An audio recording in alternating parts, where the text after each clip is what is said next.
बोलिए गणेश जी भगवान की, बोलिए लक्ष्मी नारायण भगवान की, बोलिए शंकर भगवान की, सियावर रामचंद्र भगवान की।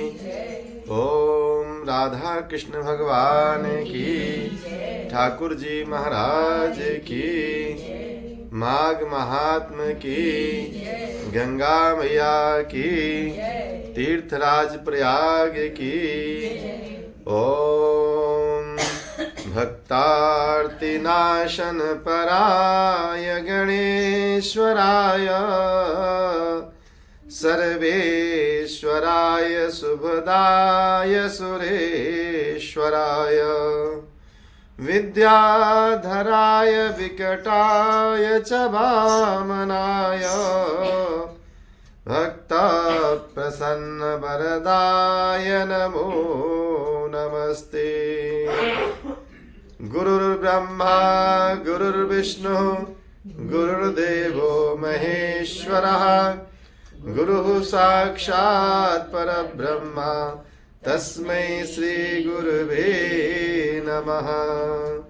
अखण्डमण्डलाकारं व्याप्तं येन चराचरं, तत्पदं दर्शितं येन तस्मै श्री गुरुवे नमः।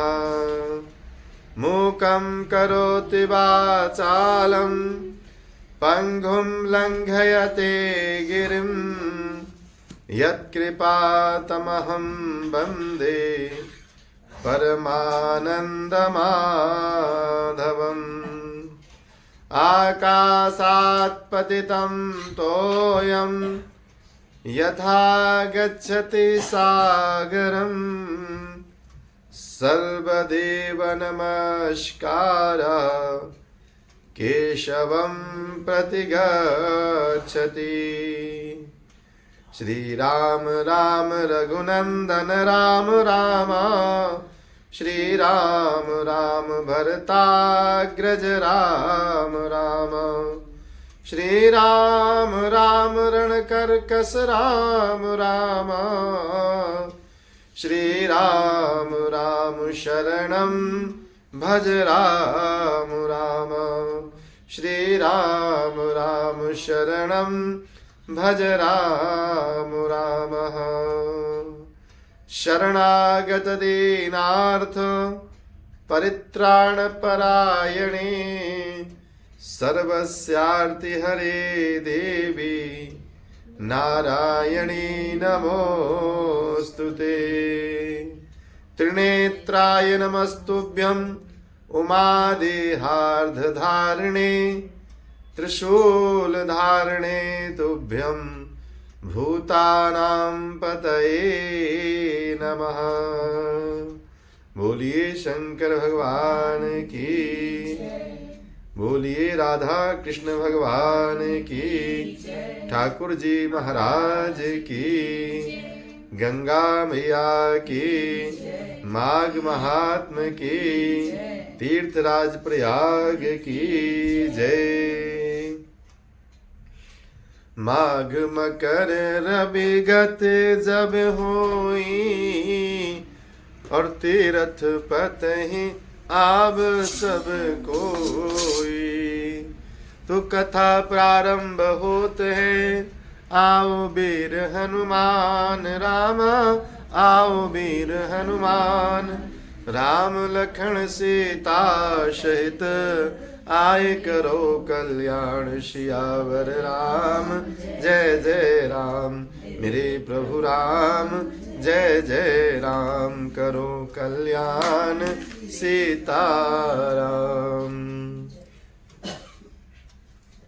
माघ महात्म्य कथा में आपने जो कल कथा सुनी, उस कथा में बताया गया किस प्रकार से प्रेत योनियों में समय व्यतीत करते हुए वो गंधर्व कन्याएं और ऋषि पुत्र अपने जीवन को व्यतीत करते हैं। इसके आगे की कथा है, कहते हैं जब हमारे पाप उदय होते हैं तो हमारे जीवन में नाना प्रकार के कष्ट आते हैं, और जब हमारे पुण्य उदय होते हैं तो हमारे जीवन में नाना प्रकार की सुख समृद्धि प्राप्त होती है। भौतिक सुख भी अपने पुण्य कर्मों से मिलते हैं और आध्यात्मिक सुख भी अपने पुण्य कर्मों से प्राप्त होते हैं। इतनी कथा सुनाकर महर्षि वशिष्ठ कहते हैं, हे राजन, लोमस ऋषि ने कहा कि हे विप्र वेद निधि, यदि ये पिशाच योनि को प्राप्त गंधर्व माघ मास में गंगा स्नान करें तो इनको इस योनि से मुक्ति प्राप्त हो जाएगी। इसके अतिरिक्त इनकी मुक्ति का और कोई मार्ग अभी मुझे प्रतीत नहीं होता। अब माघ मास में गंगा स्नान करें, और वो भी किसी पवित्र तीर्थ पे जाके करें। कहते हैं हमारे यहाँ जो नदियां हैं वो सब बड़ी पवित्र नदियां मानी जाती हैं, और उनमें भी कुछ नदियां जो हैं वो विख्यात हैं, जिसमें गंगा, भागीरथी, गोदावरी, सरस्वती, नर्मदा, ताप्ती, चंद्रभागा, कावेरी, कृष्णा, वेण्या, भीमरथी, तुंगभद्रा, ताम्रपर्णी, विशालाक्षी, चर्मणवती, बेत्रवती, सरयू, ये सब महानदियों में आती हैं। इन नदियों के किनारे ही हमारे ऋषि मुनियों ने साधना की है। इन नदियों के किनारे ही भगवान के जन्म हुए हैं और उसके बाद भगवान ने लीलाएं की हैं। इसीलिए जहां जहां प्रभु के जन्म हुए, प्रभु की लीलाएं हुई, वहां वहां बड़े बड़े तीर्थ स्थापित हो गए। जहां जहां हमारे बड़े बड़े ऋषि महर्षियों ने तप किए, वहां पे बड़े बड़े पवित्र स्थान हैं, जहां आज हम सब लोग कभी कभी प्रभु की कृपा से पहुंच जाते हैं। तो इन नदियों के किनारे जाकर ये कुछ निवास करें कुछ दिन, और श्रद्धा भक्ति पूर्वक स्नान करें। धीरे धीरे इनको इस प्रेत योनि से मुक्ति प्राप्त हो जाएगी। कहते हैं, हे राजन, नैमिषारण्य में माघ स्नान करने से विष्णु भगवान का सायुज्य प्राप्त होता है। तीर्थराज पुष्कर में माघ स्नान करने से ब्रह्म का सामीप्य प्राप्त होता है, और माघ मास का स्नान प्रभास क्षेत्र में करने से रुद्रगण का पद प्राप्त होता है। कुरुक्षेत्र में माघ स्नान करने से इंद्रलोक प्राप्त होता है। देव सरोवर में माघ स्नान करने से योग सिद्धि का फल प्राप्त होता है। देवकी में माघ स्नान करने से मनुष्य को देव शरीर प्राप्त होता है। हे विप्रवर, माघ मास का स्नान गोमती में करने से व्यक्ति का पुनर्जन्म नहीं होता तथा वो मोक्ष प्राप्त करता है। महाकाल, ओंकार, अमरेश्वर, नीलकंठ तथा हेमकुंड में माघ स्नान करने से ऐश्वर्य सहित रुद्रलोक प्राप्त होता है। महापापी भी मात्र 3 दिन माघ स्नान में प्रयाग स्नान कर नरक से मुक्ति पा जाते हैं। देवलोक में देवताओं के समान विचरण करते हैं और सदैव उनको देवपद की प्राप्ति होती है। प्राचीन काल में श्री ब्रह्मा जी ने समस्त तीर्थ, व्रत, दान, तप एवं यज्ञों के साथ श्री प्रयागराज के माघ स्नान का फल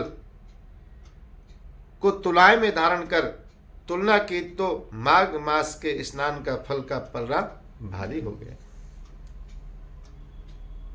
अतएव इसे सर्वाधिक फलदायी जानना चाहिए। अतएव हे विप्र, फिर प्रयागराज का सेवन ना करना घोर अज्ञान है। इसके विषय में मुझे एक छोटा सा आख्यान याद आ गया है, वह मैं तुम्हें सुनाता हूं, ध्यान पूर्वक सुनो। अत्यंत प्राचीन काल का वृत्तांत है कि अवंती राज्य में वीरसेन नाम का एक धर्मात्मा राजा राज्य किया करता था। उसने नर्मदा नदी के तट पर एक राजसूय यज्ञ किया। उसने 16 अश्वमेध यज्ञ भी किए थे तथा इन यज्ञों में उसने अतिथियों तथा अभ्यागतों को स्वर्ण एवं आभूषणों का अवर्णनीय दान किया था। हे राजन, उस धर्मात्मा राजा ने पर्वताकार अन्न के ढेर ब्राह्मणों को दान में दिए थे। वह दानी धर्मात्मा राजा देवताओं का बड़ा भक्त था। गौ एवं स्वर्ण का दान करने वाला था। वह नित्य व्रत, यज्ञ अनुष्ठान तथा दान धर्म में लीन रहा करता था। राजा वीरसेन के राज्य में भद्रक नाम का एक ब्राह्मण रहता था। वह ब्राह्मण मूर्ख तथा हीन कुलोत्पन्न था। वह धर्म बहिष्कृत था तथा कृषि कार्य करके अपना भरण पोषण किया करता था। ज्ञानी नहीं था, कृषक था। अतः वह यह कार्य भी अधिक दिनों तक नहीं कर सका। तब उसके निष्क्रिय जीवन से क्षुब्ध होकर परिवारजनों ने उसे गृह से निष्कासित कर दिया।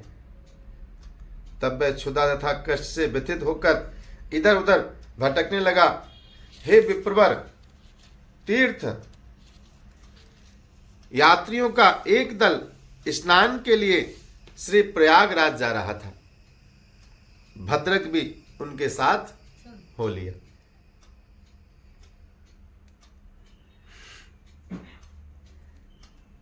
ये सब चीजें ऐसी हैं, कथाओं से कुछ ये सब महसूस होता है कि देखिए, श्रावण में लोग कांवर लेके जाते हैं, पुण्यात्मा लोग जाते ही जाते हैं, लेकिन पापात्मा लोग जरूर उसका अवसर बीच में उठा लेते हैं। पुण्यात्मा भी जाते हैं, पापात्मा भी जाते हैं। ऐसे ही तीर्थ स्थान में कुछ सच्चरित्रवान भी चले जाते हैं, कुछ दुष्चरित्रवान भी चले जाते हैं, लेकिन उनका भी कल्याण हो जाता है। वो चाहे किसी भाव से जाएं वहां। हम सब लोग इस चीज को देख रहे हैं, जान रहे हैं। एक बार को एक अच्छा व्यक्ति ना जा पाता हो तो ना जा पाता हो, लेकिन वो जरूर जाएंगे। उनके पास धन हो या ना हो, चाहे किसी से उधार लेके जाएं या फ्री जाएं, वो फ्री जाएंगे और वहां पे फ्री खाएंगे और घूम टहल के चले आएंगे। आप यही सोचते रहेंगे कि भाई पैसे का इंतजाम करना है, क्या जाना है कि नहीं जाना है, समय है या नहीं है। उनके पास समय ही समय होता है, तो वो अवश्य जाते हैं। इसका मतलब भगवान ने उनको बुलाया है, उनके जो पाप हैं वो कट जाते हैं।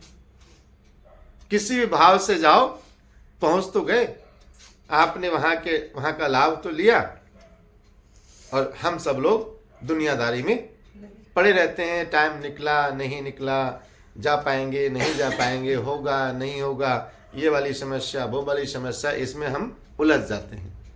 लेकिन क्योंकि वो खाली रहते हैं, उनके पास कोई ज्यादा काम तो होता नहीं है, वो कहते हैं बस जाएंगे, पैसे नहीं भी है तब भी जाएंगे, और उनका वो तीर्थ हो जाता है। तो ये कथाएं ये कहती है कि व्यक्ति चाहे किसी भाव से भी अगर अच्छा काम करता है तो उसका पुण्य उसे परमात्मा प्रदान करते हैं। कहते हैं वो भी बेचारा एक मंडली के साथ लग गया। अब वह मार्ग में हरि कीर्तन तथा हरि कथा सुनता रहा। उसका स्वभाव तो हरि कीर्तन करने का था नहीं, लेकिन जिस मंडली के साथ लगा था वो तो कीर्तन वाली थी।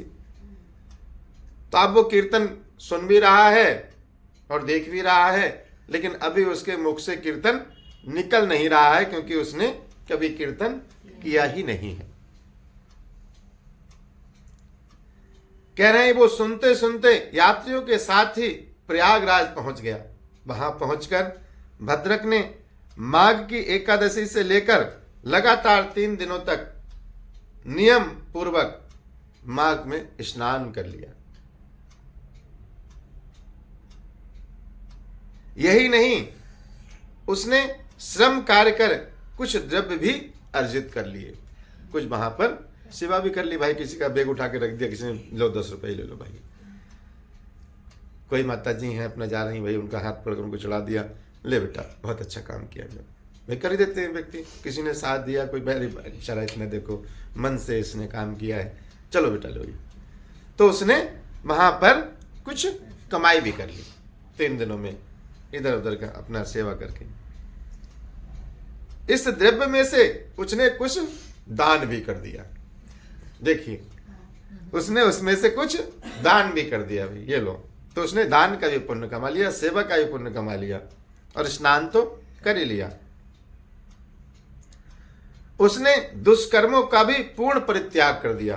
भाई वहां पे अब कुछ गलत काम कर ही नहीं पाया, अवसर ही नहीं मिला, क्योंकि वहां तो ऐसा माहौल ही नहीं है। तो अनायास ही उस गलत काम से बच गया वो।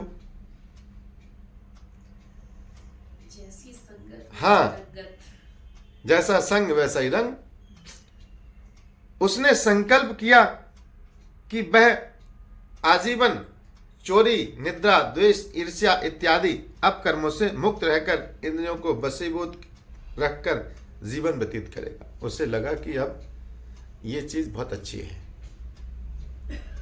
इसमें आनंद है, अब मैं गलत काम नहीं करूंगा। देखिए, ये प्रेरणाएं भी परमात्मा की कृपा से ही हमारे अंदर आती है।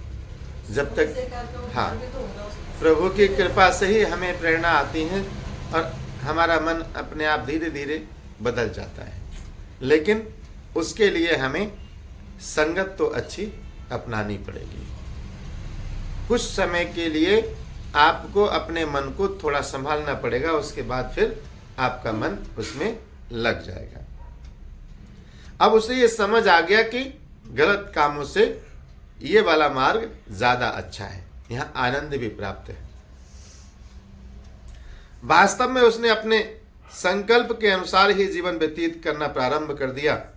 उसने भिक्षावृत्ति तथा दान इत्यादि को त्याग कर कठिन श्रम करके जीवन व्यतीत करते हुए परोपकारी जीवन बिताया, दूसरों का भी सहयोग करता रहा।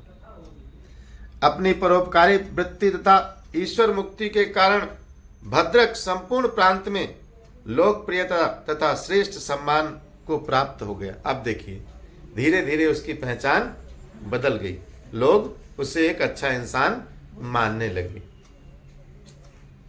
और उसकी चारों तरफ प्रतिष्ठा बढ़ जाती है। एक व्यक्ति जो बिल्कुल नकारा और निकम्मा था, आज उसके कर्मों के माध्यम से एक अच्छी और श्रेष्ठ पहचान बन गई। हम और आप सभी लोग अपने अपने जीवन में अपने आचरण के मार्ग से आगे बढ़ रहे हैं और उसी आचरण के माध्यम से हमारी एक पहचान है। हमारा जैसा आचरण है वैसे ही हमारी पहचान है। हम अपने आप को चाहे जैसा कहें कि भाई हम बहुत अच्छे हैं, लेकिन अगर हमारे कार्य अच्छे नहीं हैं तो हमारे मुख से ये कहना व्यर्थ है कि हम अच्छे हैं। आपका आचरण अगर अच्छा है तो आपको कहने की आवश्यकता नहीं है कि आप कैसे हैं। आपके आसपास रहने वाले लोग स्वतः आपकी पहचान बताएंगे। अब उसको काफी प्रसिद्धि प्राप्त हुई। इसके पश्चात एक दिन की बात है कि राजा वीरसेन तथा भद्रक की एक ही समय में मृत्यु हो गई।